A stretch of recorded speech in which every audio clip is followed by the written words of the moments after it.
Како го коментирате обвинението со оглед на фактот што има обвинители што рекао дека тоа е така срочено, што е неминовно судењето да трае долго?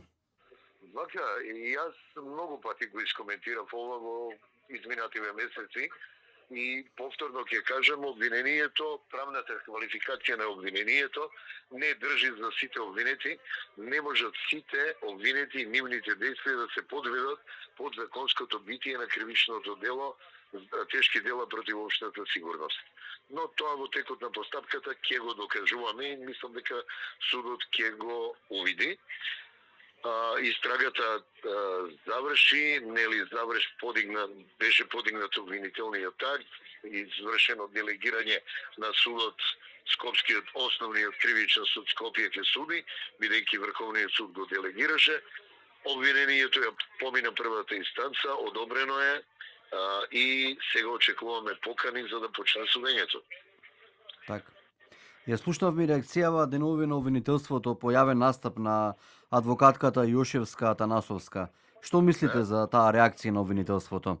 Прво, не е коректна и не доликува, затоа што и обвинителството е странка во постапката и не знам на што приговара, кога самиот јавен обвинител си дозволи милион пати, безброј пати да го коментира обвинението, да ја коментира истрагата, поименично да кажува и да ги кажува действијата.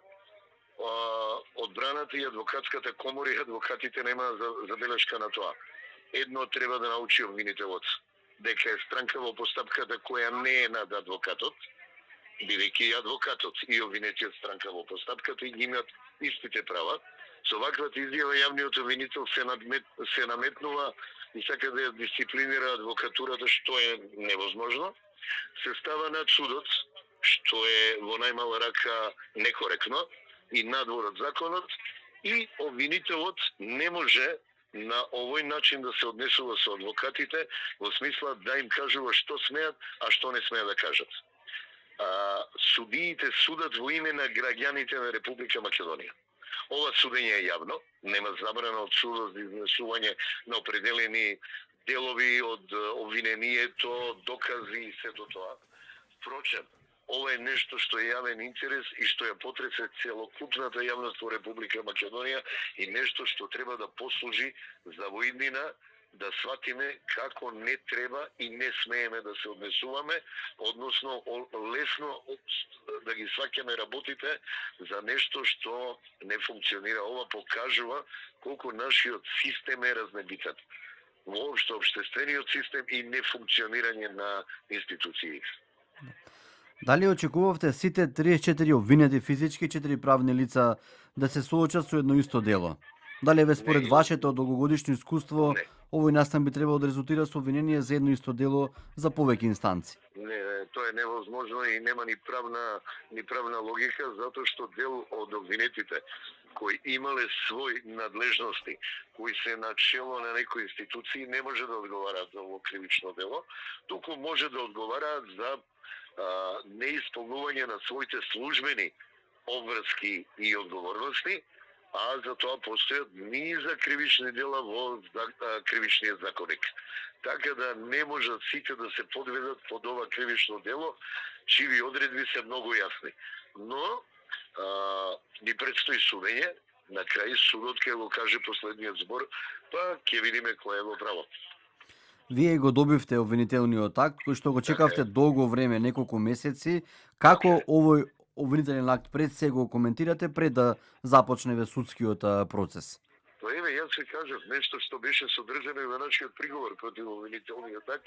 Прво се однесува на правната квалификација, дека не може сите да се подведат под исто дело, затоа што нивните одговорности и надлежности не одговараат на законското битие и действијата кои се опишани во тоа кривично дело.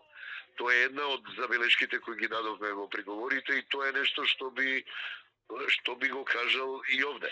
Но едно мораме да сватиме.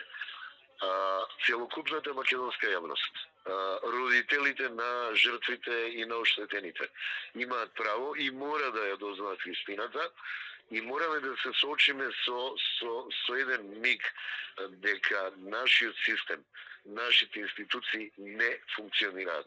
Инаку до ова не би дошло и не би се случило. Каков судски процес очекувате ако знаеме сите дека ова можеби ќе биде најсложениот судски процес во независна Македонија? Така, многу обвинети се, многу обранители, многу докази кои ги предлага обвинителството и ја знаете постапката. Согласно Законот за кривична постапка, прво се изведуваат доказите на обвинителството, тие се бројни. Предложени се и доста сведоци, доста оштетени, така да тоа ќе трае. Бара време сето тоа да се изведе како доказ.